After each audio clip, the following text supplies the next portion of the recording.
रियांश के रूम का डोर खुला और कोई अंदर आया। जब उसे कमरे कोई नजर नहीं आया तो वो बाहर जाने के लिए मुड़ा, लेकिन तभी उसकी नजर वार्डरोब पर पड़ी जिसका दरवाजा थोड़ा खुला हुआ था। तो वो सक्सेस और बढ़ गया। जब रियांश को किसी के कदमों की आहट सुनाई दी तो उसने तुरंत परिधि को छोड़ दिया और जल्दी से उसके बाल और कपड़ों को सही किया। फिर अपने आप को परिधि तो अभी भी किसी स्टैच्यू की तरह अपनी जगह पर खड़ी थी। रियांश ने एक नज़र परिधि पर डाली और प्यार से उसके फहद पर किस किया। तब जाकर परिधि अपने सेंस में वापस आई, लेकिन वो उससे कुछ बोलती उससे पहले ही दरवाजा खुलने की आवाज आई और उन दोनों ने उस और देखा और दोनों ही हड़बड़ा गए। सामने परी खड़ी थी जो उन दोनों को ही अपनी बड़ी बड़ी हल्की नीली आंखों से मासूमियत से देखे जा रही थी, और उसके हाथ में एक छोटा सा टेडी बियर था जिसे उसमें कसकर पकड़ा हुआ था। परी को अपने सामने देख रियांश और परिधि हड़बड़ाते हुए एक दूसरे से थोड़ा दूर ही गए। उन्होंने परी के यहाँ आने की एक्सपेक्टेशन नहीं की थी, इसीलिए वो दोनों उसे देखकर थोड़ा हड़बड़ा गए। रियांश ने जल्दी से रिएक्ट किया और परी के पास जाकर अपने एक घुटने के बल बैठकर उसके गाल पर प्यार से हाथ रखते हुए बोला, बेटा आप यहाँ, आपको कुछ चाहिए था क्या? उद्धरण चिन्ह। परी ने धीरे अपना सर ना में हिला दिया। फिर परिधि और उसकी तरफ अपनी एक अंगुली उठाते हुए इशारों में ही रियांश से पूछा कि आप दोनों यहाँ क्या कर रहे हैं? उद्धरण चिन्ह। रियांश ने जैसे ही परी के इशारे से उसके सवाल को समझा तो कुछ पल के लिए उसे समझ ही नहीं आया कि वो परी को इस सवाल जवाब क्या दे। तो वहीं परिधि का चेहरा पूरा लाल हुआ पड़ा था। अब ये शर्म की वजह से था या गुस्से की वजह से ये कह पाना थोड़ा मुश्किल था। रियांश ने कुछ सोचते हुए परी से प्यार से कहा, वो एक्चुअली आपकी एंजल ना, मेरा कुछ सामान पैक करने में मेरी हेल्प करने आई थी। आप ये सब छोड़ो और मेरे साथ चलो। इतना कहकर रियांश ने परी को अपनी गोद में उठाया और इसे रूम में ले आया। परिधि भी उसके पीछे पीछे चली आई। वेस तो परी को पता था कि उसकी बुआ रूही ने ही परिधि को अपने पापा की हेल्प करने के लिए भेजा था, लेकिन थी तो वो बच्ची ही। उसे तो यही लगा था कि इसी बहाने उसके पापा और उसकी एंजल की आपस में अच्छी दोस्ती हो जाएगी और उसके पापा को भी उसकी एंजल पसंद आने लगेगी जैसे कि वो उसे पसंद करती थी, और वो उसकी एंजल को उसकी मम्मा बना देंगे और उसे भी बाकी बच्चों की तरह अपनी माँ मिल जाएगी। लेकिन उस मासूम सी बच्ची को क्या पता कि उसकी सोच के उलट यहाँ तो कोई और ही सीन चल रहा था जिसके बीच में गलती से वो आ गई थी। कोष्टक। रियांश ने रूम में आकर परी को बेड पर बिठाया और बोला, आप यही बैठो, कहीं मत जाना, मैं रेडी होकर आया हूँ, ओके? परी ने एक प्यारी सी स्माइल देते हुए अपनी गर्दन हाँ में हिला दी। रियांश ने प्यार से उसके गाल पर हाथ रखा और जैसे ही पीछे पलटा उसे परिधि नजर आई जो बस उससे थोड़ी ही दूरी पर खड़ी थी। रियांश को फिर से थोड़ी देर पहले हुई उनके बीच की किस याद आ गई जिसे परिधि ने है स्टॉट किया था, लेकिन परी के आने से उन्हें बीच में ही रुकना पड़ा। रियांश को ये याद आते ही उसके चेहरे पर एक डेविल स्माइल आ गई और वो परिधि के पास से होकर गुजरते हुए उसके कान के पास जाकर थोड़ा झुकते हुए बोला, जो काम अधूरा रह गया था उसे हम बाद में पूरा कर लेंगे। कहते हुए उसने धीरे से परिधि के कान पर किस कर दिया और अपनी एक दबाकर उसे देखते हुए एक स्माइल पास की और वापस वार्डरोब में चला गया। परिधि तो आंखें फाड़े उसे जाते हुए बस देखती ही रह गई। उसके पल्ले तो कुछ भी नहीं पड़ा जो रियांश अभी अभी उससे कहकर गया, वो तो अपना सर खुजलाते हुए रह गई। तभी उसकी नजर बेड पर बैठी परी पर गई जो अपने टेडी बियर से के साथ खेलने में बिजी थी। परी को देखते ही परिधि की सारी फ्रस्ट्रेशन, उलझने, गुस्सा जैसे हवा हो गया और उसके चेहरे पर अपने आप ही एक प्यारी सी स्माइल आ गई। वो परी के पास गई और उसके साथ बात करने लगी।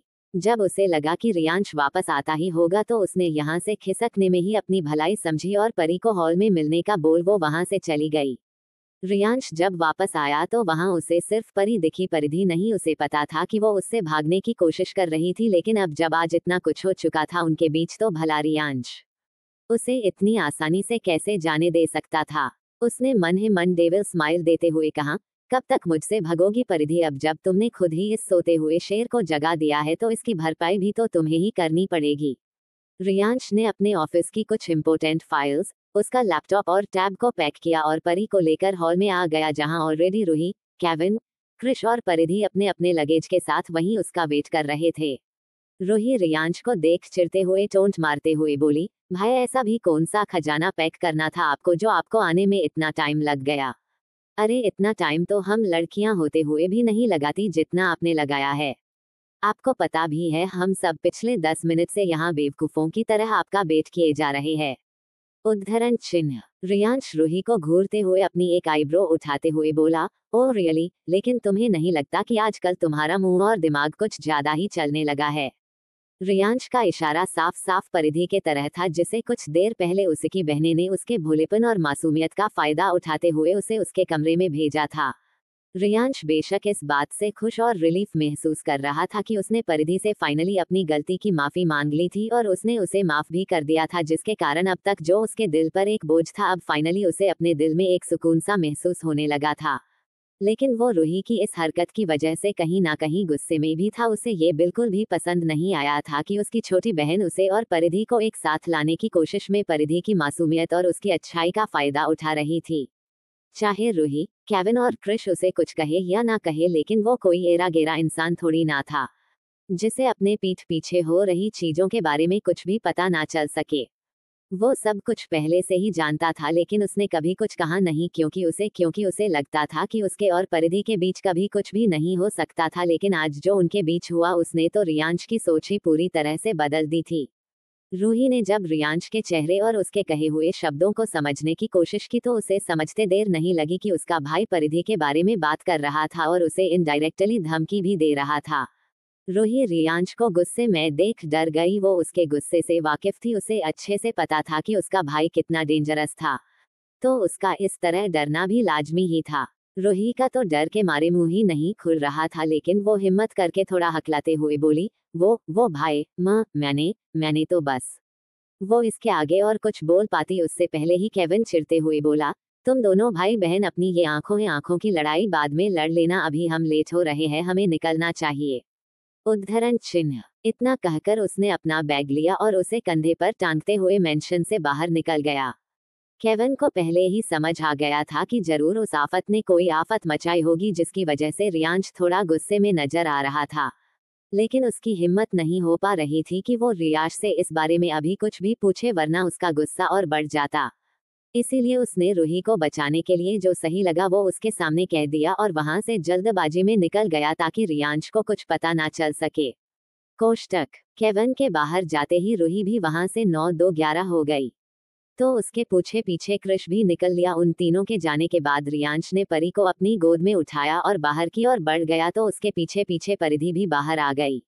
रूही, केविन और क्रिश तीनों एक ही कार में जाकर बैठ गए और फिर दूसरी कार में रियांश, परिधि और परी जाकर बैठ गए। 3 कारें उन 2 कार के आगे थी, तो बाकी की 3 कारें उनके पीछे। ड्राइवर ने कार स्टार्ट की और उनकी गाड़ियों का काफिला वहां से कपूर विला के लिए निकल गया। रूही कार की विंडो से बाहर देखते हुए डेविल स्माइल देते हुए अपने मन में बोली, अभी तो ये सिर्फ शुरुआत है भाई, आगे आगे देखिए क्या होता है। मैं आपको और परिधि को एक करके रहूंगी, जो कि मेरी लिटिल प्रिंसेस को एक हैप्पी फैमिली मिल सके। रूही, केविन और क्रिश तीनों एक ही कार में जाकर बैठ गए और फिर दूसरी कार में रियांश, परिधि और परी जाकर बैठ गए। 3 कारें उन 2 कार के आगे थी, तो बाकी की 3 कारें उनके पीछे। ड्राइवर ने कार स्टार्ट की और उनकी गाड़ियों का काफिला वहां से कपूर विला के लिए निकल गया। रूही कार की विंडो से बाहर देखते हुए डेविल स्माइल देते हुए अपने मन में बोली, अभी तो ये सिर्फ शुरुआत है भाई, आगे आगे देखिए क्या होता है। मैं आपको और परिधि को एक करके रहूंगी, ताकि मेरी लिटिल प्रिंसेस को एक हैप्पी फैमिली मिल सके, जिसके लिए मैंने ऑलरेडी कुछ सोच कर रखा है, जिसे आपको ना चाहते हुए भी मानना ही पड़ेगा। इसीलिए तो मैं आपको कपूर विला ले जा रही हूँ, ताकि आप मुझे चाहकर भी ना कह पाए। रूही मन ही मन में अपने प्लान के बारे में सोचने लगती है। केविन, जो रूही के बगल में बैठे हुए अपने टैब में कुछ ईमेल्स चेक कर रहा था, जब उसकी नजर अनायासा ही रूही पर गई, जो मन ही मन मुस्कुराई जा रही थी। उसे ऐसे देख वो अपने मन में बोला, जरूर इसके खुराफाती दिमाग में कोई ना कोई उटपटांग चीजें ही चल रही होगी। पता नहीं अब ये आगे और कौन कौन से कांड करने वाली, लेकिन जो भी करेगी खामियाजा तो हमें ही भुगतना पड़ेगा ना। केविन मन ही मन ये सब सोच रहा था और ना चाहते हुए भी वो रूही तरफ देखते हुए उससे पूछ ही लेता है, अब तुम हम सबके ऊपर कौन सी मिसाइल छोड़ने वाली हो जो तुम मन ही मन खुश हुए जा रही हो? केविन ने रूही की तरफ देखते हुए चिढ़कर उससे पूछा, जिस पर रूही अपने ख्याली दुनिया से बाहर आई और केविन की तरह अपनी आंखें सिकोड़ते हुए घूरकर उसे देखने लगी। वहीं क्रिश, जो आगे वाली सीट पर बैठे हुए अपने फोन में गेम खेलते हुए चिप्स को खा रहा था। केविन की बात सुन क्रिश उनकी बातों में इंटरेस्ट लेते हुए अपनी गर्दन को पीछे की ओर थोड़ी घुमाते हुए वो उन दोनों को देखता है। तभी उसे रूही की आवाज अपने कानों में सुनाई पड़ी। रूही भी केविन को उसी टोन में जवाब देते हुए बोली, तो तुम्हें उससे क्या? तुम अपने काम से काम नहीं रख सकते हो क्या? या फिर हर जगह अपनी नाक, आंख, टांग अड़ाने की जरूरत है तुम्हें? रूही के इस तरह जवाब देने पर क्रिश तो बस उसे आंखें फाड़े देखता ही रह गया। कल तक जो लड़की केविन के आगे पीछे घूमते नहीं थकती थी, वो आज उसे इस तरह पलटकर जवाब दे रही थी। उसे समझ नहीं आ रहा था कि ये दोनों आखिर किस बात के लिए एक दूसरे को टशन दिखा रहे थे, एक दूसरे से बहस कर रहे थे। वो अपना सर खुजलाते हुए अपने दिमाग के घोड़े दौड़ाने लगा। उसने केविन और रूही से कुछ ना पूछना ही ठीक समझा, वरना उसके दिमाग के घोड़े का तो पता नहीं, लेकिन हाँ, ये दोनों उसे डेफिनेटली घोड़ा बनाकर पूरे मुंबई शहर में घुमाते। उसने उन दोनों की बातों को समझने की कोशिश तो की, लेकिन बेचारे के पल्ले कुछ पड़ा नहीं, तो उसने फ्रस्ट्रेटेड में आकर अजीब सा मुंह बना लिया और अपने दिमाग के सारे थॉट्स को झटक कर अपने कानों के हेडफोन को लगाया और अपना पूरा फोकस अपने गेम पर लगा दिया। तो वही केविन को रूही की बातों से ज्यादा कोई फर्क नहीं पड़ा। उसे अच्छे से पता था कि रूही तब तक किसी को कुछ नहीं बताएगी जब तक वो खुद ना चाहे। लेकिन फिर भी उसने उसे एक बार समझाते हुए कहा, देखो रूही, आई नो कि तुम चाहती हो कि रियांश अपनी लाइफ में खुश रहे, उसे भी एक लाइफ पार्टनर मिले जो उसके हर अच्छे बुरे वक्त में उसके साथ खड़ी रहे, जो परी की माँ बनकर उसका ख्याल रखे, उसे उतना ही प्यार करे जितना कि एक सगी माँ अपने बच्चे से करती है। और हम सब भी यही चाहते हैं। लेकिन तुम जो ये प्लानिंग एंड प्लॉटिंग कर रही हो ना रियांश और परिधि को मिलवाने की, कहीं ऐसा ना हो कि तुम अपने ही बिछाए किसी जाल में खुद ही फंस जाओ। इसीलिए समझा रहा हूँ, कुछ भी बिना सोचे समझे जल्दबाजी में मत करना, वरना उसका।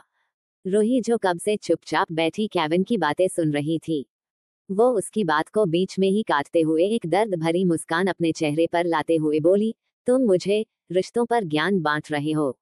Like seriously? बोलते हुए वो थोड़ा सा सार्कास्टिकली तरीके के हंस दी। उसकी आंखें अब तक नम हो चुकी थी, उसके चेहरे पर ना बयां करने वाला दर्द नजर आ रहा था। लेकिन तभी उसे रियलाइज हुआ कि वहां वो दोनों अकेले नहीं है। उसने डरते हुए एक नजर क्रिश पर डाली कि कहीं क्रिश ने उसकी बात या उसकी आंखों में नमी तो नहीं देख ली। लेकिन जब उसने देखा कि क्रिश अपने फोन में गेम खेलने में बिजी था, तब जाकर उसने एक राहत की सांस ली और अपने हाथ से अपनी आंखों के कोनों को साफ कर देती है। उसे ऐसा करते देख कोई भी बता सकता था कि वो कुछ छुपा रही हैं, कुछ ऐसा जिसे वो किसी के सामने नहीं आने देना चाहती। रूही को इस तरफ देख केविन को समझते देर नहीं लगती कि वो फिलहाल क्या सोच रही है। रूही को इस तरह बात करते देख और उसकी उन काली गहरी आंखों की नमी को देख पता नहीं क्यों पर उसके दिल में जैसे एक चीज सी उठती है।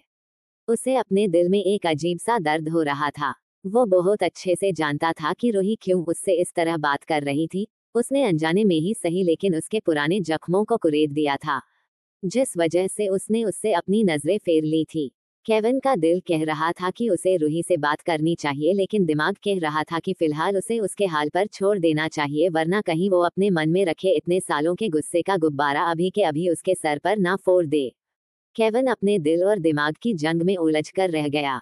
वहीं उनकी कार की पीछे आ रही कार में परिधि विंडो वाली सीट पर बैठी थी, बीच में परी और उसके बाजू में रियांश अपने लैपटॉप के कीबोर्ड पर अपनी पतली उंगलियों से लगातार कुछ टाइप किए जा रहा था। उसके चेहरे के एक्सप्रेशन बहुत सीरियस थे, जिसे देख कोई भी समझ सकता था कि फिलहाल वो अपने काम में कितना बिजी था। वहीं परिधि रियांश की वजह से अपना मुंह गुब्बारे की तरह फुलाए बैठी विंडो के बाहर देख रही थी, और परी अपनी बेबी डोल के बालों को संवारने में बिजी थी। लेकिन जब उसकी नजर विंडो के बाहर गई, जहां से अभी खूबसूरत समुद्र की लहरें दिख रही थी, तो उसने परिधि से जिद की कि उसे थोड़ी देर के लिए विंडो वाली सीट पर जाकर बैठना है। परिधि उसके इशारों को अब धीरे धीरे थोड़ा बहुत समझने लगी थी, इसीलिए वो उसकी बात को समझ गई और उसने उसकी खुशी के लिए धीरे से परी को अपने हाथों के जरिए उठाकर अपनी जगह पर बैठा दिया और खुद रियांश की तरफ थोड़ा खिसक गई। परी ये देख खुश हो गई और बाहर का नजारा देखने लगी। परिधि ने एक नजर रियांश पर डाली, लेकिन तभी उसे उसके और रियांश के बीच थोड़ी देर पहले हुई किसकी याद आ गई। वो सब याद आते ही उसका चेहरा पूरे तरीके से लाल हो गया। कुछ गुस्से की वजह से तो कुछ शर्म की वजह से उसकी दोबारा हिम्मत नहीं हुई कि वो रियांश की तरफ एक नजर भी उठाकर देखे। इसीलिए वो अपना चेहरा दूसरी ओर घुमाकर परी की को देखते हुए विंडो की बाहर की तरह देखने लगी। रियांश, जिसका पूरा ध्यान अपने लैपटॉप स्क्रीन पर था, उसके बावजूद भी वो परिधि को अपनी तरह देखते हुए अपनी आंखों के कोनों से देख लेता है। और उसके चेहरे पर अपने आप ही एक छोटी सी स्माइल आ जाती है। वो अपने लैपटॉप को बंद करके साइड में रख कर परिधि के थोड़ा और करीब आ जाता है। लेकिन पता नहीं उसे क्या हुआ कि वो धीरे धीरे अपने चेहरे को परिधि के बालों के पास ले जाता है। उसके बालों से आती हुई खुशबू और उससे भी ज्यादा परिधि की नेचुरल खुशबू जो इस बॉडी से आती थी। बिकॉज रियांश को अच्छे से पता था कि परिधि कोई परफ्यूम यूज नहीं करती थी, वरना तो वो एक झटके में पहचान जाता। इसीलिए ये खुशबू नेचुरल थी जो परिधि की बॉडी से आती थी और उसे अपने अंदर महसूस करते ही जैसे रियांश को उसके और करीब जाने के लिए मजबूर कर रही थी। वो धीरे धीरे अपने होश खोता जा रहा था। वो उसके इतने करीब आ चुका था कि उसकी नाक उसके बालों को ऑलमोस्ट टच कर रही थी। जब परिधि को अपने पीछे किसी की मौजूदगी का एहसास होता है तो वो थोड़ा डर जाती है और चौंकते हुए एक झटके में पीछे की ओर पलट जाती है, जहां रियांश उसके चेहरे के इतने करीब था कि उनके बीच मुश्किल से बस 1 इंच का फासला था। रियांश को अपने इतने करीब देखकर तो एक पल के लिए परिधि सांस लेना ही भूल गई। उसका दिल इस वक्त इतनी तेजी से धड़क रहा था मानो अभी उसके सीने से निकलकर उसके मुंह को आ जाएगा। रियांश का भी कुछ ऐसा ही हाल था। वो इस कदर परिधि की नेचुरल खुशबू में खो गया था कि उसे जैसे कोई होश ही नहीं था और परिधि के इस तरह अचानक पलट जाने से वो थोड़ा सा हड़बड़ा भी गया था। लेकिन उसने जल्द ही अपने आप को संभाल लिया। पर वो उससे दूर नहीं गया बल्कि उसके चेहरे को एक टक बस देखता रहा। परिधि का दिल इस वक्त इतनी तेजी से धड़क रहा था मानो अभी उसके सीने से निकलकर उसके मुंह को आ जाएगा।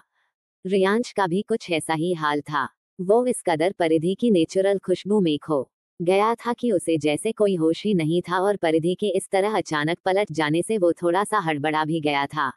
लेकिन उसने जल्द ही अपने आप को संभाल लिया। पर वो उससे दूर नहीं गया बल्कि उसके चेहरे को एक टक बस देखता रहा। उसने धीरे से परिधि के बाजू से देखते हुए एक नजर अपनी गुड़िया पर डाली जो अभी भी विंडो के बाहर का नजारा देख खुश हुए जा रही थी। उसे अपने में ही खोया हुआ देखकर को वापस परिधि की और अपनी नजरें घुमा देता है, जो अभी भी शॉक्ड एक्सप्रेशन लिए बस उसे ही देखे जा रही थी।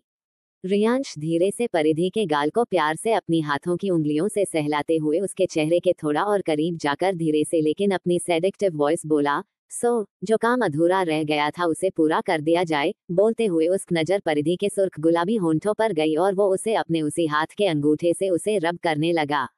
परिधि को तो मानो एक झटका सा लगा। पहले तो ये इंसान कम शैतान पता नहीं कौन सा अधूरा काम पूरा करने के लिए बोल रहा था, और अब वो उसके होंठों को इस तरह छू भी रहा है। परिधि को कुछ समझ नहीं आ रहा था कि रियांश आखिर करना क्या चाहता था, लेकिन उसके छूने भर से ही उसकी बॉडी में मानो एक कर्ट सा दौड़ रहा था। वो रियांश के साथ साथ उसके खुद के साथ क्या हो रहा था उससे भी वो काफी कंफ्यूज हो रही थी। परिधि की ओर से कोई जवाब ना मिलने पर रियांश अपनी नजरें को उसके होठों से हटाकर फिर से उसके चेहरे की ओर कर देता है।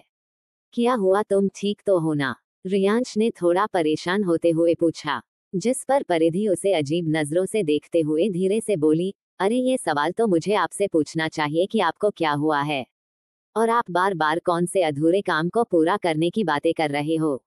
मुझे कुछ समझ नहीं आ रहा। परिधि ने कंफ्यूज होकर कहा और बिल्कुल किसी छोटे बच्चे की तरह पाउट वाला फेस बना लिया। रियांश को समझ नहीं आ रहा था कि वो परिधि की बात पर हंसे या रोए। एक पल के लिए तो उसका मन किया कि वो अपना सर कार की विंडो पर दे मारे। वो कैसे भूल सकता था कि परिधि बाकी लड़कियों की तरह नहीं थी जो किसी के भी इशारे को एक पल में समझ जाए, और अगर कोई उसे अपनी बात समझाए भी तो वो उसे अपने तरह से ही समझती थी और उसके साइड इफेक्ट्स तो पहले ही अपनी आंखों से देख चुका था। ओ गॉड, इसे कुछ भी समझना मतलब अपने ही पैर पर खुद ही कुल्हाड़ी मारने के बराबर होगा। तेरे लिए यही अच्छा होगा रियांश कि तू फिलहाल के लिए अपना मुंह बंद ही रख, वरना इसका कोई भरोसा सा नहीं। पता नहीं ये द इंटेलिजेंट परिधि अब कब कहाँ कैसे तेरी इज्जत का कचरा कर दे। उद्धरण चिन्ह। रियांश मन ही मन ये सब सोच रहा था कि तभी उसकी नजरें फिर से परिधि के ब्रेसलेट के रहस्यमय तारे पर गई। उसे देखते ही उसे फिर से वही सब चीजें याद आने लगी, तो वही परिधि अभी भी रियांश की तरफ देखते हुए उसके कुछ बोलने का वेट कर रही थी। उसका ध्यान एक बार भी अपने ब्रेसलेट के रहस्य तारे पर नहीं गया था, जिसका कलर अब फिर से वाइट से रेड हो चुका था। थोड़ी देर और वेट करने के बाद भी जब रियांश फिर भी कुछ नहीं बोलता तो परिधि उसे अपने ख्यालों की दुनिया से बाहर लाते हुए एक के बाद एक सवाल पूछते हुए बोली, मैंने आपसे कुछ पूछा था, आप कहाँ खो गए? आप कुछ बोल क्यों नहीं रहे हो? उद्धरण चिन्ह। रियांश ने परिधि की आवाज सुनते ही एक झटके से अपनी नजरें उसके ब्रेसलेट पर से हटा ली और उसे देखते हुए थोड़ा हड़बड़ाते हुए बोला, हा क्या? फिर कुछ सोचते हुए उसे रियलाइज हुआ और वो अपने चेहरे पर जबरदस्ती की स्माइल लाते हुए बोला, तुम फिलहाल अपने इस छोटे से दिमाग पर ज्यादा जोर मत दो, कुछ चीजें समय के साथ ही समझ में आती हैं, तुम्हारे साथ भी कुछ ऐसा ही है। और अगर मैं तुम्हें कुछ समझाने बैठा तो मुझे ही अपने दिमाग का इलाज करवाने के लिए किसी डॉक्टर की जरूरत पड़ जाएगी। सो अपने इत्तू से दिमाग को जरा रास्ट दो, ओके? कहते हुए रियांश ने परिधि को एक स्माइल देते हुए उसके फोरहेड पर प्यार से किस किया और उससे थोड़ा दूर होकर फिर से अपने लैपटॉप को अनलॉक करके अपना काम करने लगा। परिधि तो बस हैरानी से आंखें फाड़े और मुंह खोले उसे देखती ही रह गई। क्या आदमी है ये, इनडायरेक्टली उसके ही मुंह पर उसकी ही बेइज्जती कर डाली ये कहकर कि उसके पास दिमाग नहीं है। परिधि को रियांश की कहीं हुई बातें ज्यादा कुछ तो समझ नहीं आई, लेकिन उसे इतना जरूर समझ आ गया था कि वो उसे बेवकूफ के रहा था। ये सब सोचते ही परिधि बुरा सा मुंह बनाकर रियांश से अपनी नजरें फेर लेती है और अपने चेहरे को थोड़ा ऊपर की ओर करते हुए अपने मन में दुखी होकर मुंह बनाते हुए बोली, क्या भगवान जी आपको पूरी दुनिया में बस एक यही इंसान कम मॉन्स्टर मिला था मेरे सर मरने के लिए?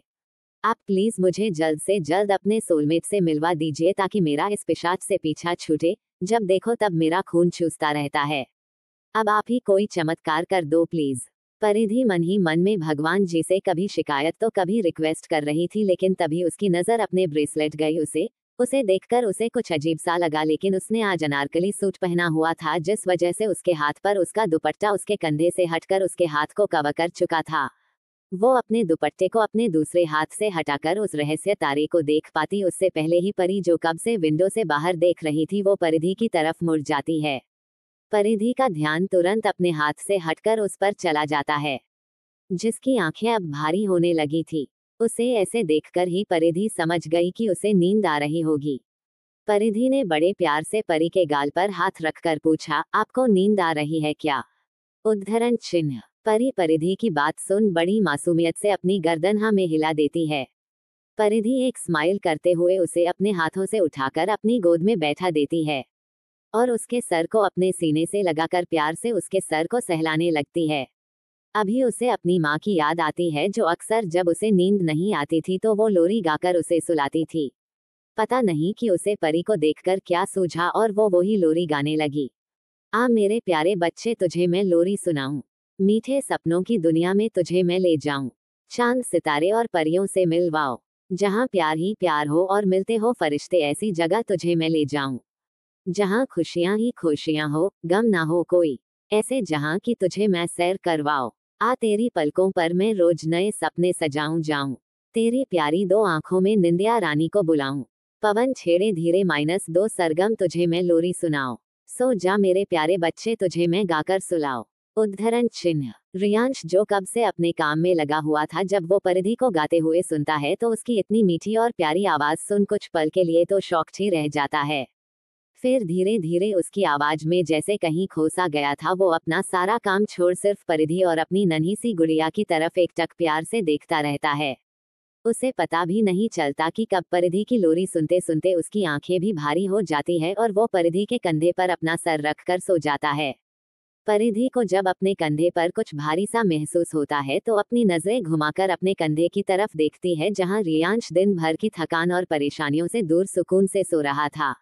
एक पल के लिए तो परिधि उसे अपने कंधे पर ऐसे सर रखकर सोते देख चौंक गई, लेकिन अगले ही पल जब उसने रियांश के चेहरे को देखा, जो सोते हुए बिल्कुल किसी छोटे से बच्चे की तरह लग रहा था, या यूं कहे कि वो और परी दोनों सोते हुए बिल्कुल एक जैसे दिखते थे, तो उसने कुछ गलत नहीं होगा, क्योंकि रियांश भी अभी परिधि की नजरों में किसी छोटे बच्चे से कम नहीं लग रहा था।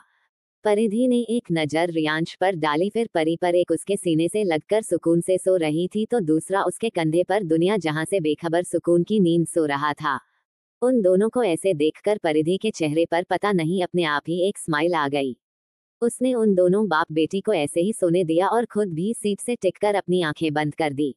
लगभग 3 घंटे बाद एक बड़े से आयरन लोहे के गेट के सामने 8 कारें आकर रुकी। कार को देखते ही वहां के गार्ड्स उसे पहचान जाते हैं और उन्होंने जल्दी से आगे आकर उस गेट को खोल दिया। सारी कारें गेट के अंदर चली गई। दोनों तरफ हरे भरे पेड़ पौधे लगे हुए थे, जिसके बीच के रास्ते से होते हुए वो सारी कारें एक लाइन में लगभग 10 मिनट तक चलते हुए जाकर एक बड़े से फाउंटेन को पार कर एक बड़े से महल जैसे दिखने वाले विला के सामने आकर रुकती है। जल्दी से बॉडीगार्ड्स अपनी कारों से बाहर निकलकर बीच वाली दो कार के पास आए और उनका डोर ओपन किया। सबसे पहले क्रिश अपनी कार से बाहर निकलकर अंगड़ाइयां लेते हुए अपने हाथों को स्ट्रेच करने लगा। उसके तुरंत बाद रूही और केविन भी बाहर आ गए। पूरे रास्ते ना तो रूही ने केविन से कोई बात की और ना ही केविन की हिम्मत हुई रूही से कुछ भी कहने की। वहीं उनके पीछे की कार से रियांश सबसे पहले उतरा। अब तक उसने काफी अच्छी नींद ले ली थी, जिस वजह से वो काफी फ्रेश और एनर्जेटिक फील कर रहा था। वो चलते हुए परिधि के डोर की तरफ गया और उसे खोलकर थोड़ा सा नीचे झुका और परिधि की गोद से परी को अपनी गोद में उठा लिया। अब तक तो परी भी उठ चुकी थी। उसके बाद परिधि भी कार से बाहर निकल आई और जैसे ही बाहर निकलकर परिधि ने अपने सामने इतने बड़े महल जैसे घर को देखा तो उसका मुंह तो खुला का खुला ही रह गया। बेशक रियांश का मेंशन छोटा नहीं था, लेकिन कपूर विला के मुकाबले अगर देखा जाए तो वो छोटा ही नजर आ रहा था। परिधि को रूही से पता चला था कि उसकी फैमिली में सिर्फ उसके दादाजी जो कि घर के हेड थे और उसके मोम डैड, ये 3 लोग ही रहते थे। इसलिए इतने बड़े विला को देखकर परिधि शॉक्ड रह गई थी। ऐसा नहीं था कि उसने इससे पहले कभी भी बड़े बड़े महल जैसे दिखने वाले घर नहीं देखे थे। उसका सबसे बड़ा एग्जाम्पल तो उसका खुद का परीलोक का महल था, लेकिन इतने बड़े विला में सिर्फ 3 लोग ही रहते हैं, ये चीज उसके लिए काफी शॉकिंग थी। वो अपनी ख्यालों की दुनिया में ही गुम थी कि उसे असल दुनिया में लाते हुए रियांश बोला, अब यही खड़े रहकर घर को निहारते रहने का इरादा है या अंदर भी चलोगी? उद्धरण चिन्ह। परिधि रियांश की आवाज सुन अपने होश में वापस आई और थोड़ा हड़बड़ाते हुए उसने रियांश की ओर देखा जो उसे ही घूर कर देख रहा था। उसने बात जल्दी जल्दी में अपनी गर्दन हाँ में हिला दी और सब घर के अंदर चले गए। मोम डैड, दादू, आई एम बैक, रूही खुश होकर लगभग चिल्लाते हुए अंदर आते हुए बोली।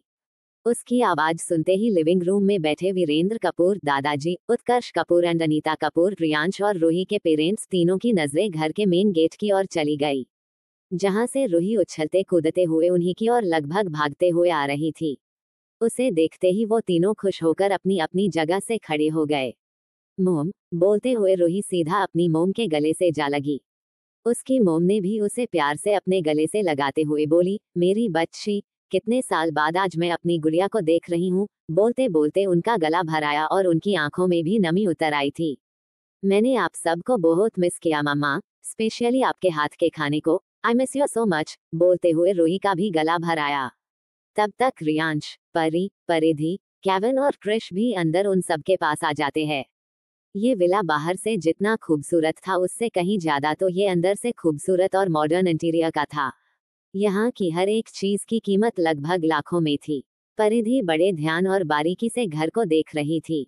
रूही अपनी मोम से थोड़ी देर ऐसे ही गले लगाए खड़ी रही, फिर उनसे अलग होकर अपने पापा के पास गई और उन्हें भी हग कर लिया।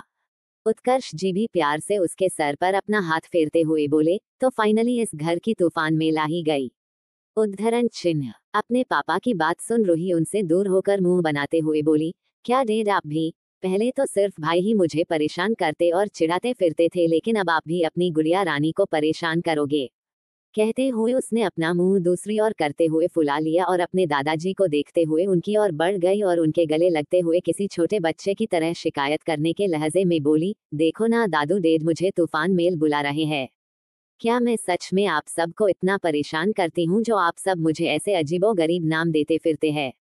उद्धरण चिन्ह। नहीं, बिल्कुल नहीं, भला मेरी गुड़िया रानी किसी को परेशान कर भी सकती है? वो तो कितनी भोली और मासूम है। फिर सबकी ओर एक नजर देखते हुए एक रोबदर आवाज में ऑर्डर देने के लहजे में आगे बोले, खबरदार, जो मेरी गुड़िया रानी को किसी ने कुछ भी कहा तो मुझसे बुरा कोई नहीं होगा। दादाजी की बात सुन रूही बच्चों की तरह खुश हो गई और बोली, आई लव योर दादू, आप दुनिया के बेस्ट दादाजी है। उद्धरण चिन्ह। दादाजी और घर के सारे लोग उसकी बात सुन मुस्कुराए बिना ना रह सके। केविन और कृष ने आगे आकर दादाजी के, फिर उत्कर्ष जी और अनीता जी के पैर छूकर उनका आशीर्वाद लिया और परी अपने पापा की गोद से नीचे उतरकर अपने नन्हे नन्हे कदमों से उत्कर्ष जी के पास चली गई और अपने दोनों हाथ उनकी ओर देखते हुए हवा में लहरा दिए, जिसका साफ मतलब था कि वो उसे उन्हें अपनी गोद में लेने को कर रही थी। उत्कर्ष जी उसकी बात तुरंत समझ गए और उसे अपनी गोद में उठाकर सोफे पर जाकर बैठे गए। जहां परी अपने दादाजी की गोद में बैठी उनके साथ खेल रही थी, तो वहीं रूही भी अपने दादाजी के पास अपनी शिकायतों का पिटारा खोलकर बैठ गई। केविन और क्रिश दूसरे सोफे पर बैठे एक दूसरे से बात कर रहे थे, तो वहीं रियांश अभी भी अपनी जगह पर खड़े हुए अपना फोन चला रहा था और उसके ठीक पीछे परिधि खड़ी अपनी चारों ओर बस एक टक देखे जा रही थी। उस पर अभी तक किसी का ध्यान गया ही नहीं था, सब अपने मेजों लगे थे। लेकिन तभी रियांश के अपनी जगह से थोड़ा खिसकते ही अनीता जी की नजर सीधी परिधि पर जाकर ठहर गई। वो तो उसे बस देखती ही रह गई थी। अभी तक उन्होंने परिधि की ओर देखा ही नहीं था, क्योंकि परिधि कुछ ज्यादा ही नर्वस थी, इसीलिए वो रियांश के पीछे छुपी पूरे घर को देखने में मगन थी। तो न ही उसका ध्यान रियांश की फैमिली पर गया और न ही कपूर फैमिली का उस पर। हाय कितनी सोनी कुड़ी है, ऐसा लग रहा है जैसे कि किसी फेरी टेल्स की कहानी की कोई सचमुच की परी धरती लोक पर आ गई हो। अनीता जी ने अपने एक हाथ को अपने गाल पर रखकर आंखों में चमक लिए परिधि को ऊपर से नीचे तक देखते हुए उसकी तारीफ करते हुए कहा। अनीता जी की बात सुनते ही सबकी नजरें रियांश के पीछे खड़ी परिधि पर चली गई और वो लोग भी उसे देखने लगे। वो लोग भी अनीता जी की इस बात को नकार नहीं सकते थे, सच में परिधि किसी परी से कम नहीं लग रही थी। तो वहीं परिधि अनीता जी की बात सुन एक पल के लिए तो शॉक्ड रह गई, लेकिन अगले ही पल संभल भी गई, ये सोच कि वो तो सिर्फ उनकी इमेजिनेशन थी। उन्हें ये नहीं पता था कि वो सच में एक फेरी थी जो धरती लोक पर अपने किसी मकसद को पूरा करने आए हैं। परिधि अपने मन के बोली, है ऊपर वाले आज तो आपने बचा लिया, नहीं तो पता नहीं क्या हो जाता। देव गुरु ने मुझे साफ साफ कहा था कि जब तक मेरी शादी मेरे सोलमेट से नहीं हो जाती तब तक मैं ये सच किसी के भी सामने नहीं आने दे सकती कि मैं कोई इंसान नहीं बल्कि एक परी हूँ। उद्धरण चिन्ह। परिधि मन ही मन भगवान जी को शुक्रिया अदा करने लगी। तब तक अनीता जी भी उसके पास आ गई और प्यार से उसके चेहरे पर हाथ फिराने लगी। उनके हाथ के स्पर्श को महसूस करते ही परिधि एक झटके में अपनी सोच से बाहर आ गई और अनीता जी के चेहरे को गौर से देखने लगी, जिसमें उसे अपने लिए ढेर सारा प्यार और अलग ही चमक नजर आ रही थी, जैसे किसी छोटे बच्चे ने अपनी मनचाही चीज को देख लिया हो। परिधि उनकी आंखों में अपने लिए इतना प्यार देखकर उसे अचानक ही अपनी माँ की याद आ गई, यहाँ तक कि उसकी आंखें तक भर आई थी। लेकिन उसने अपने आंसुओं को बहने नहीं दिया। अनीता जी ने जब उसकी आंखें नम देखी तो थोड़ा परेशान और घबराहट में उससे पूछते हुए बोली, क क्या हुआ बेटा, तुम रो क्यों रही हो, मुझसे कोई गलती हो गई क्या? उद्धरण। परिधि ने तुरंत अपनी गर्दन जोर जोर से ना में हिला दी और बड़ी मासूमियत से बोली, मुझे आपको देखकर मेरी माँ की याद आ गई। उसकी बात सुन अनीता जी के साथ साथ सबके चेहरे पर एक उदासी छा गई। दरअसल परिधि के बारे में दादाजी को जैसे ही केविन से पता चला तो उन्होंने ये बात सबसे पहले अपने बेटे और बहू को सुना दी थी। वो दोनों भी इस बात से हैरान थे कि रियांश ने इतना सब कुछ कर दिया था। जहां तक वो जानते थे उनके बेटे को तो लड़कियां एक फूटी आंख नहीं सुहाती थी। फिर अचानक किसी अनजान लड़की को परी की नैनी बनाकर उसे अपने ही घर में रहने की परमिशन देना उनके लिए वाकई में किसी शौक से कम नहीं था, क्योंकि आज तक जितनी भी नैनी परी के लिए रखी गई थी वो रियांश के ऑफिस जाने बाद और उसके ऑफिस से वापस आने से पहले कपूर मेंशन से चली जाती थी। और ये रोज रियांश ने ही बनाए थे ताकि उसे उनकी शक्ल ना देखनी पड़े। और उनके बेटे ने खुद ही अपने ही बनाए रोज को ब्रेक किया था, वो भी सिर्फ परिधि के लिए। ये बात उन्हें हजम नहीं हो पा रही थी, लेकिन रियांश से कुछ भी कहने या पूछने का कोई फायदा नहीं था, क्योंकि उसे अपनी लाइफ में किसी के भी इंटरफेरेंस पसंद नहीं थी। सबको यही लगता था कि परिधि का इस दुनिया में कोई नहीं था। इन शॉर्ट परिधि के कहने का मतलब उनके हिसाब से वो अनाथ थी जिसकी माँ अब इस दुनिया में नहीं थी और जिन्हें याद करके परिधि इमोशनल हुए जा रही थी। अनीता जी ने आगे बढ़कर परिधि को सपने गले से लगा लिया और प्यार से उसके सर पर हाथ फेरते हुए बोली, कोई बात नहीं बेटा, मैं हूं ना, आगे तुम चाहो तो मुझे मोम कहकर बुला सकती हो, जैसे रियांश, रूही, केविन और क्रिश मुझे बुलाते हैं। फिर उससे अलग होकर प्यार से उसके गाल पर अपना एक हाथ रखकर वो आगे बोली, जैसे मेरे लिए वो चारों में बच्चे हैं वैसे ही तुम भी मेरी बेटी जैसी हो। तो अब से ये रोना धोना बिल्कुल बंद और एक प्यारी सी स्माइल दे दो चलो। अनीता जी ने इतने प्यार से, या यूं कहे कि प्यार से उसे डांटते हुए कहा, जिसे सुन परिधि मुस्कुराए बिना रह ना पाई। रियांश सब कुछ इग्नोर करते हुए आगे आया और जाकर वहां पर रखे किंग साइड सोफे पर आराम से बैठ गया। उसे इस तरह देख अनीता जी की आंखें छोटी हो गई और वो थोड़ा नाराज होते हुए बोली, मेरे सारे बच्चे मुझे कितने प्यार से आकर मिले, लेकिन इसे देखो जैसे इसके सीने में दिल ही नहीं है। एक बार भी अपनी माँ का हालचाल पूछना तो दूर, एक बार आकर मुझसे गले तक नहीं मिला। अब तो मेनू सच में लगा दिया सी कि मैंने ना एक पत्थर को जन्म दिया सी, कहते हुए वो किसी छोटे बच्चे की तरह अपना चेहरा फुलाकर बैठ जाती है और अपने साथ परिधि को भी बैठा देती है। रियांश अपने फोन को ही चलाते हुए बिना अनीता जी को देखे इरिटेट होते हुए बोला, मोम प्लीज यार, अब फिर से आप अपनी वो टीवी सीरियल के मेलोड्रामा को यहाँ शुरू मत कीजिए। उद्धरण चिन्ह। उसका इतना कहना था कि अनीता जी उसे घूरकर देखने लगी। रियांश ने ये चीज नोटिस कर ली थी, लेकिन भला उसे क्या ही फर्क पड़ने वाला था। थोड़ी देर बाद ऐसे ही एक दूसरे से बात करने के बाद सब अपने अपने कमरे में चले गए। रूही ने परिधि को उसका रूम दिखाया और अपने रूम में चली गई।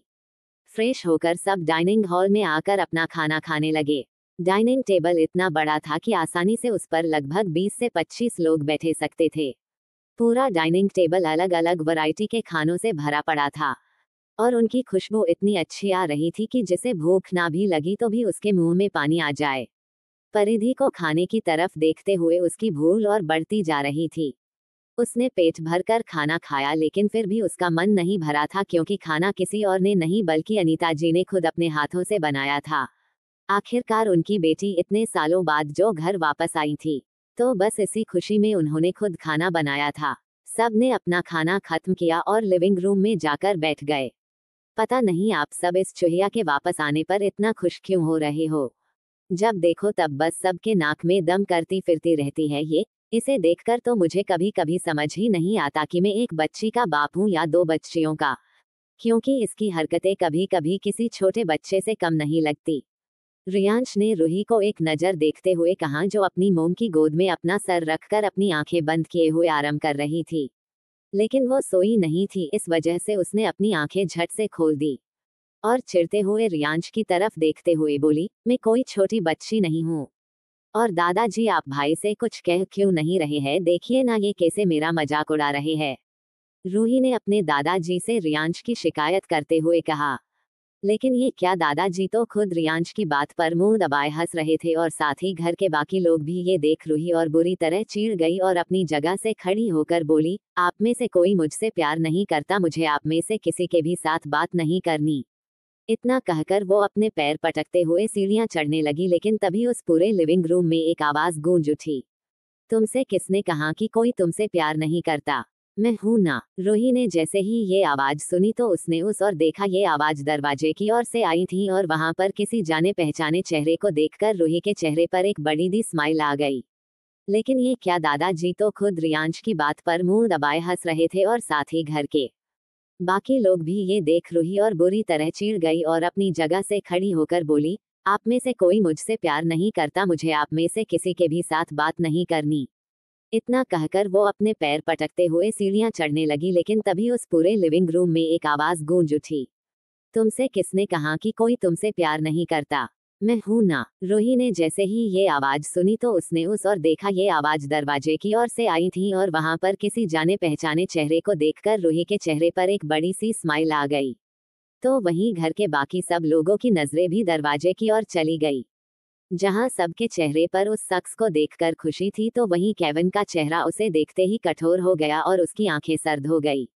रूही उसे देखकर लगभग भागते हुए सीढ़ियों से उतरती है और उसके पास जाकर उसके गले लग जाती है। वो शख्स भी उसे बेखग करता है और प्यार से उसके सर को सहलाते हुए बोला, कैसी है मेरी बेबी डॉल? उद्धरण चिन्ह। रूही उससे अलग होकर चहकते हुए बोली, मैं तो मस्त हूँ, तू अपनी बता कि तू कैसा है और आजकल क्या कर रहा है?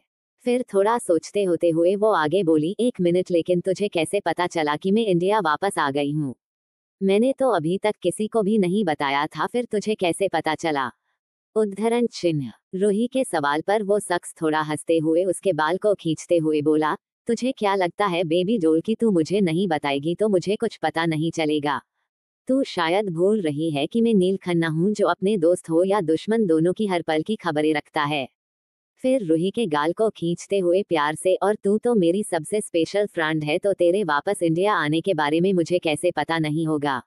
उद्धरण चिन्ह। ये है नील खन्ना, रूही के हाई स्कूल का बेस्ट फ्रेंड, जो नेचर से काफी फ्रेंडली टाइप का है। वो हर किसी के भी साथ इसलिए घुल मिल जाता था। उसकी हल्की भूरी आंखें, काले बाल जो जेल से सेट किए हुए थे, उसके चेहरे के फीचर्स भी काफी अच्छे थे और वो भी देखने में केविन और क्रिश की तरह ही हैंडम था, पर रियांश से ज्यादा नहीं। उसने बिजनेस 3 पीस सूट पहना हुआ था और हाथ में लैपटॉप बैग थामे हुए था, जिसे देख कोई भी कह सकता था कि वो अपने ऑफिस का काम खत्म करके सीधा यहाँ चला आया था। कोष्टक।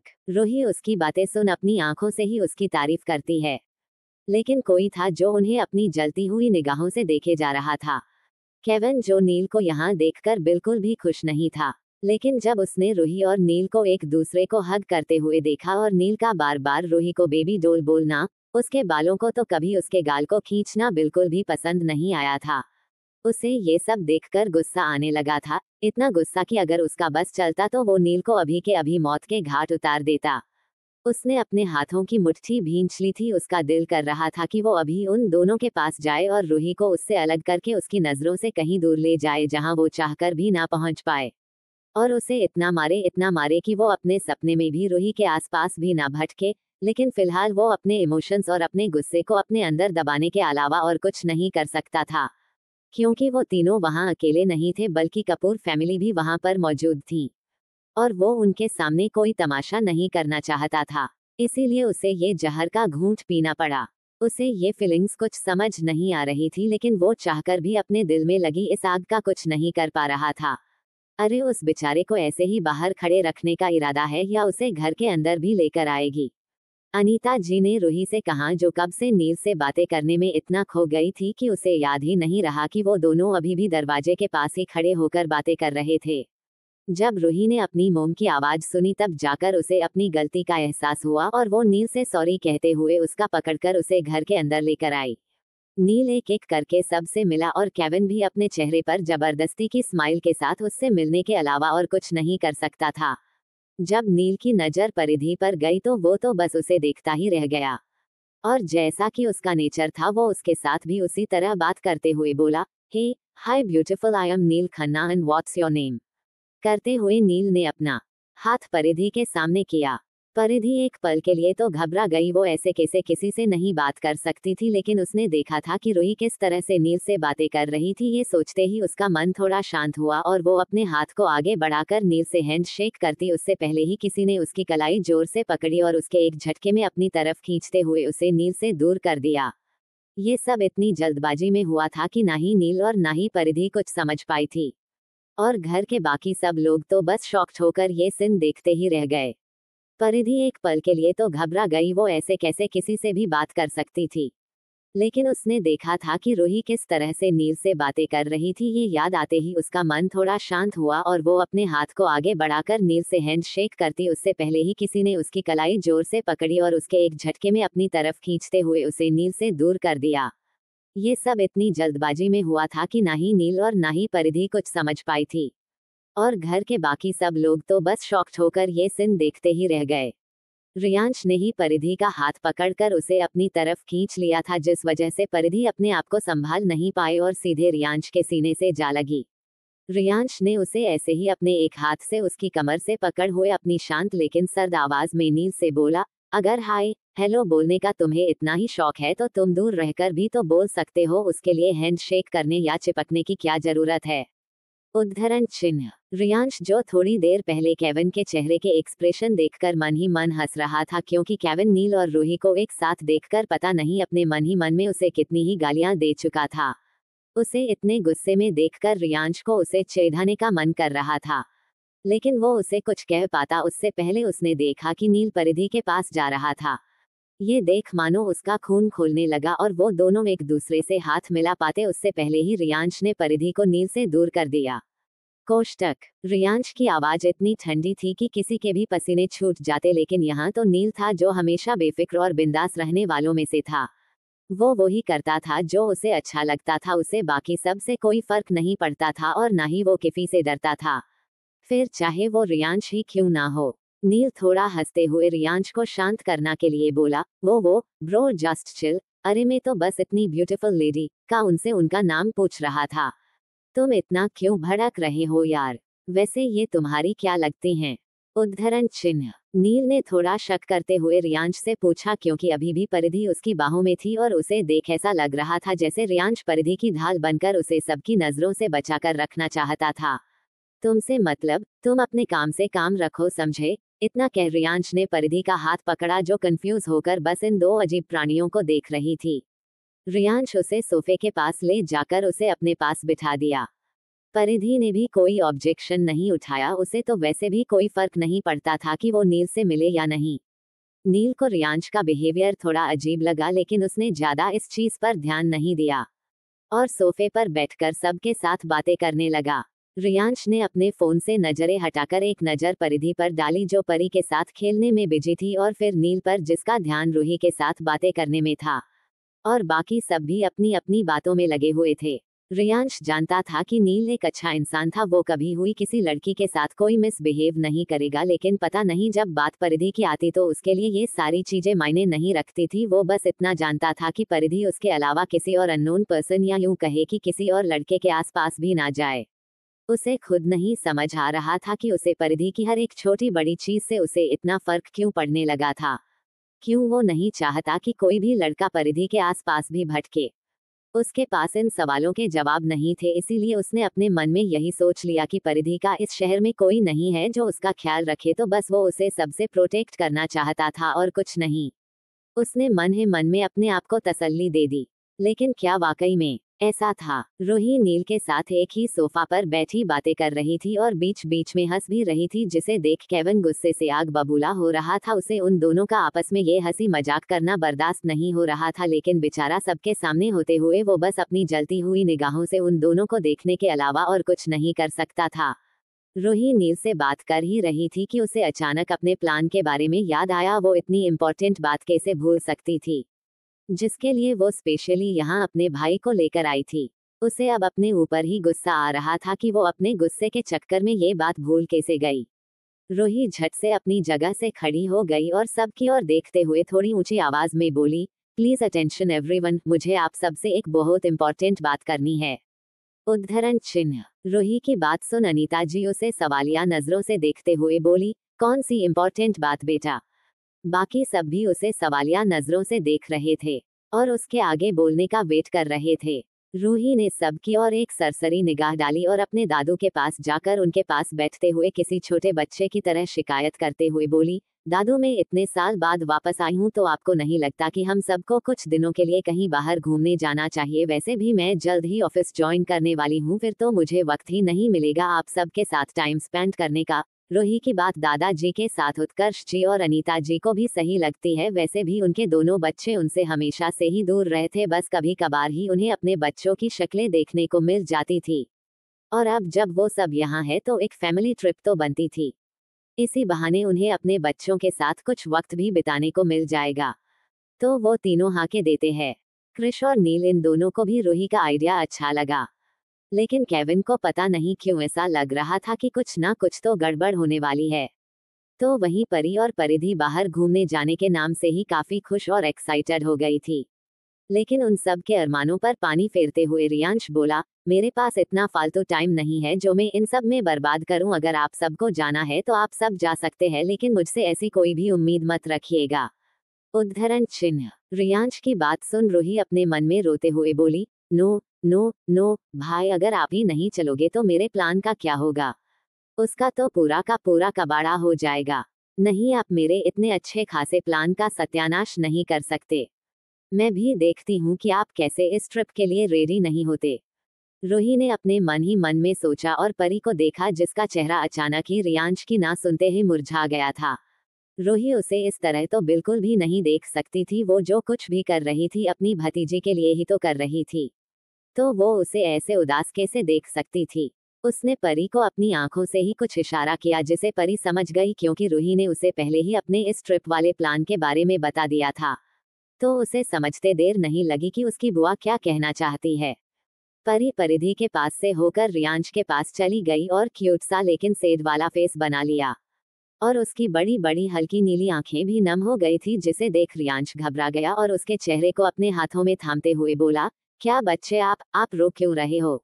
उद्धरण चिन्ह। सब लोग परेशान हो गए अचानक परी को रोता देख, और होते भी क्यों नहीं को सिर्फ रियांश की ही नहीं बल्कि पूरे कपूर फैमिली की जान थी। रियांश के सवाल पर परी ने कोई रिएक्ट नहीं किया, लेकिन इस बात का फायदा उठाते हुए रूही बीच में टपकते हुए बोली, परी आपकी वजह से रो रही है भाई। रियांश ने तुरंत अपनी नजरें रूही की और उसे कंफ्यूज होकर देखने लगा, जैसे उसकी बातों को समझने की कोशिश कर रहा हो। रूही ने जब ये देखा कि रियांश पर उसकी बातों का असर हो रहा है तो वो आगे अपनी बात कंटिन्यू करते हुए बोली, आपने ट्रिप जाने से मना कर दिया, शायद इसीलिए परी सेड हो गई। और वैसे भी आप उसके लिए इतने पॉसेसिव एंड प्रोटेक्टिव है कि आप उसे कहीं बाहर भेजते ही नहीं है और नहीं अपने काम की वजह से उसे खुद कहीं बाहर घुमाने ले जाते हैं। उसका मन भी तो करता होगा ना बाकी बच्चों की तरह बाहर घूमने फिरने का, मस्ती करने का, नई नई चीजें देखने का, लेकिन आप है कि कुछ समझते ही नहीं है। इतना कहकर रूही खुद भी सेड वाला फेस बनाकर अपना मुंह फेर कर बैठ जाती है। रियांश ने रूही की सारी बातें ध्यान से सुनी और फिर उसने परी को देखा जो उसे बड़ी उम्मीद से देख रही थी। उसे भी रूही की बातें सही लगी, उसने जो कहा वो सही कहा था। रियांश ने परी को देखते हुए एक बार कंफर्म करने के लिए उससे पूछा, क्या आप सच में कहीं बाहर घूमने जाना चाहते हो? उद्धरण चिन्ह। परी ने खुशी से अपनी गर्दन जोर जोर से हाँ में हिला दी। बस फिर क्या, रियांश जिसके लिए इस पूरी दुनिया में उसकी बेटी की खुशी से बकर और कुछ नहीं था, वो इस ट्रिप के लिए मान जाता है, लेकिन एक शर्त पर कि ये ट्रिप सिर्फ 2 दिन की होगी और वो भी वीकेंड की, ताकि इस वजह से उसके काम पर कोई असर ना हो। रूही और घर के सब लोग खुशी खुशी इस बात को मान लेते हैं। वैसे भी उनके लिए तो रियांश का हाँ कहना है बहुत बड़ी बात थी। अब सब इस बात पर डिस्कशन करने लगे कि वो सब कहाँ घूमने जाएंगे। अगर रूही को कोई जगह पसंद आती तो क्रिश उसे मना कर देता, और अगर नील कोई प्लेस सजेस्ट करता तो उसे केविन अपनी जेलेसी के चलते रिजेक्ट कर देता। किसी के भी कुछ समझ नहीं आ रहा था, तभी उन्हें रियांश की आवाज सुनाई दी जो कब से अपने लैपटॉप पर अपना काम कर रहा था, लेकिन इन सब की बातें सुनकर अब इरिटेट हो चुका था। वो बिना अपने लैपटॉप स्क्रीन से अपनी नजरें उठाए बोला, आई थिंक कि हम सबको शिमला जाना चाहिए। उद्धरण चिन्ह। रियांश का सजेशन सुनते ही सबके चेहरे की तो मानो हवायां ही उड़ गई। वो सब शॉक्ड होकर एक दूसरे को देखने लगे। उन सब का ऐसा रिएक्शन देख नील और परिधि कंफ्यूज थे। भला शिमला जाने के नाम से ही सबके चेहरे पर 12 क्यों बज गए? सब इस बात पर डिस्कशन करने लगे कि वो सब कहाँ घूमने जाएंगे। अगर रूही को कोई जगह पसंद आती तो क्रिश उसे मना कर देता, और अगर नील कोई प्लेस सजेस्ट करता तो उसे केविन अपनी जेलेसी के चलते रिजेक्ट कर देता। किसी के भी कुछ समझ नहीं आ रहा था, तभी उन्हें रियांश की आवाज सुनाई दी जो कब से अपने लैपटॉप पर अपना काम कर रहा था, लेकिन इन सब की बातें सुनकर अब इरिटेट हो चुका था। वो बिना अपने लैपटॉप स्क्रीन से अपनी नजरें उठाए बोला, आई थिंक कि हम सबको शिमला जाना चाहिए। उद्धरण चिन्ह। रियांश का सजेशन सुनते ही सबके चेहरे की तो मानो हवायां ही उड़ गई। वो सब शॉक्ड होकर एक दूसरे को देखने लगे। उन सब का ऐसा रिएक्शन देख नील और परिधि कंफ्यूज थे। भला शिमला जाने के नाम से ही सबके चेहरे पर 12 क्यों बज गए? रियांश ने किसी भी के चेहरे के एक्सप्रेशन नहीं देखे थे, तो उसे पता ही नहीं था कि उसके ऐसे ही एक सजेशन देने पर उसका खानदान सीधा सदमे में ही चला जाएगा। रूही को अब अपने आप पर ही गुस्सा आ रहा था कि क्यों उसने ये बाहर ट्रिप पर जाने का आइडिया दिया। ना उसके दिमाग में ये आइडिया आता और न ही उसका डेविल भाई शिमला जाने की बात करता। किसी को कुछ समझ नहीं आ रहा था कि वो रियांश के शिमला जाने की बात पर उससे क्या बोले। और ना तो वो उसे हाँ कह सकते थे और ना ही ना, क्योंकि अगर उन्होंने हाँ कह दिया तो पता नहीं शिमला जाकर क्या होगा। वो वहां जाकर कैसे रिएक्ट करेगा, और अगर ना कह दिया तो पक्का रियांश को शक हो जाएगा कि वो सब उससे कुछ छुपा रहे हैं, और वो अपनी तरह से सच जानने की कोशिश करेगा जी वो लोग नहीं चाहते थे। सबका दिमाग अब पूरी तरह से ब्लैंक हो चुका था। सब एक दूसरे को हैरान परेशान होकर देख रहे थे। उन्हें समझ नहीं आ रहा था कि वो इस प्रॉब्लम से बाहर कैसे निकले। जब रियांश को लगा कि कोई भी कुछ नहीं बोल रहा है तो उसने अपने लैपटॉप स्क्रीन से अपनी नजरें हटाकर सबकी और की। जब सबकी नजरें रियांश की नजरों से टकराई तो सब बिल्कुल नॉर्मल एक्सप्रेशन में आ गए। उन्हें देख कोई नहीं कह सकता था कि अभी उन सब के चेहरे पर 12 बजे हुए थे। नील और परिधि तो हैरानी से उन सबको देखते ही रह गए। मेरा सजेशन आप सबको पसंद नहीं आया क्या? रियांश ने सबकी ओर देखते हुए पूछा, जिस पर रूही जबरदस्ती की स्माइल देते हुए बोली, अरे नहीं भाई, ऐसी कोई बात नहीं है। हम बस यही सोच रहे थे कि शिमला जाना जरूरी है क्या? आई मीन ऑलरेडी जनवरी का महीना चल रहा है और शिमला में तो बर्फबारी भी हो रही होगी, तो क्या ऐसे में हमारा वहां जाना ठीक होगा? उद्धरण चिन्ह अल्पविराम। रूही ने बड़ी समझदारी से रियांश को अपनी बात कही। सब लोग उसे हैरानी से देखने लगे। कहाँ ये लड़की अपनी खुद की कोई प्रॉब्लम सॉल्व नहीं कर पाती थी, वहां आज उसने उन सब की प्रॉब्लम ऑलमोस्ट सॉल्व कर ही दी थी। बस रियांश के उसकी बात मानने की बारी थी। दादाजी, उत्कर्ष जी और अनीता जी भी रूही की हाँ में हाँ मिला देते हैं, जिस पर रियांश सोचने पर मजबूर हो जाता है। और उसे कहीं ना कहीं परी की भी चिंता थी कि कहीं उसे वहां ठंड ना लग जाए। लेकिन फिर भी उसे पता नहीं क्यों शिमला जाने का ख्याल अपने मन में बार बार आ रहा था। उसे ऐसा लगा रहा था जैसे कि कुछ है जो उसे उस ओर खींच रहा है। कुछ तो है ऐसा वहां जिस वजह से उसका दिल शिमला जाने के लिए बेताब हो रहा था। रियांश ने कुछ देर सोचा और फाइनली अपने दिल की बात सुनते हुए उसने अपना डिसीजन सबको सुनाते हुए बोला, आई डिसाइडेड, हम सब 2 दिन के लिए शिमला जा रहे हैं। कल फ्राइडे है तो हम सब कल ही निकलेंगे। इतना कहकर उसने परिधि को इशारा किया कि वो परी को उसके कमरे में ले जाए। परिधि ने भी उसकी बात समझते हुए परी को अपनी गोद में उठाकर सीढ़ियों से होते हुए उसके कमरे ले गई। किसी की भी हिम्मत नहीं हो पा रही थी कि वो रियांश के डिसीजन पर कोई सवाल उठाए या उसे रोके, वरना जो सच वो सब उससे छुपा रहे थे। उसे रियांश जानने में कोई कसर नहीं छोड़ेगा, इसीलिए सबने चुप रहना ही ठीक समझा। रियांश भी सबको गुड नाइट बोलकर अपने कमरे में चला गया। नील अपने ऑफिस में ही डिनर करके आया था तो रूही ने उसे गेस्ट रूम दिखा दिया और उसे रेस्ट करने का बोल अपने कमरे में चली गई। रूही जैसे ही अपने कमरे में आई थी किसी ने उसका हाथ पकड़कर उसे सीधा दीवार से सटा दिया। रूही एक पल के लिए तो चौंक गई, लेकिन अगले ही पल वो उस शख्स के परफ्यूम की खुशबू से ही उसे पहचान गई।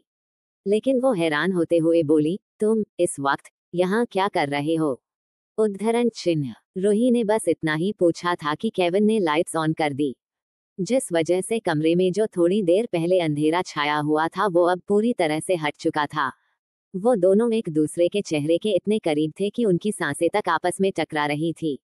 रूही को केविन के चेहरे पर बेतहाशा गुस्सा नजर आ रहा था, क्योंकि उसकी आंखें और चेहरा गुस्से की वजह से लाल हो चुका था। लेकिन उसे समझ नहीं आ रहा था कि इस महाशय को अचानक हुआ क्या है, और उससे भी बड़ी बात कि वो उसके कमरे में कर क्या रहा है। मैंने तुमसे कुछ पूछा है, तुम यहाँ क्या कर रहे हो? रूही ने एक बार और अपने सवाल को दोहराया, लेकिन केविन उसके किसी भी सवाल का कोई जवाब न देते हुए उसे उसकी कमरे से पकड़कर अपने दूसरे हाथ से उसके बालों को कसकर पकड़ लेता है और गुस्से से अपने दांत पीसते हुए बोला, तुम्हारी हिम्मत भी कैसे हुई उस नील से इतना चिपकने की, और वो भी मेरे ही आंखों के सामने, हाउ डरे यू। बस इतना सुनने की देरी थी कि रूही भी गुस्से में आ गई और उसने अपनी पूरी ताकत से केविन को अपने आप से दूर धकेल दिया और गुस्से से उस पर भड़कते हुए बोली, और तुम होते कौन हो मुझसे ये सवाल पूछने वाले? ये मेरी लाइफ है तो मुझे कब क्या और कैसे करना है, किससे किस तरह से बात करनी है, ये मैं डिसाइड करूंगी, ना कि तुम। Understand, you better understand.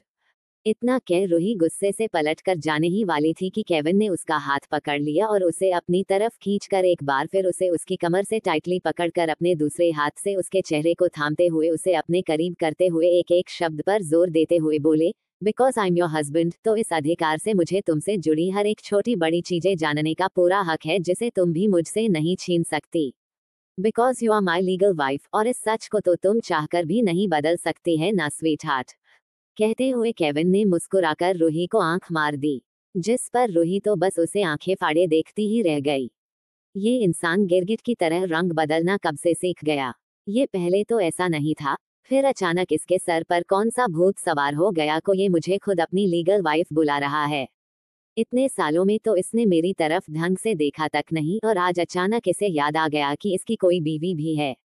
Ruhi तो बस केविन को आंखें फाड़े देखती ही रह गई। ये इंसान गिरगिट की तरह रंग बदलना कब से सीख गया?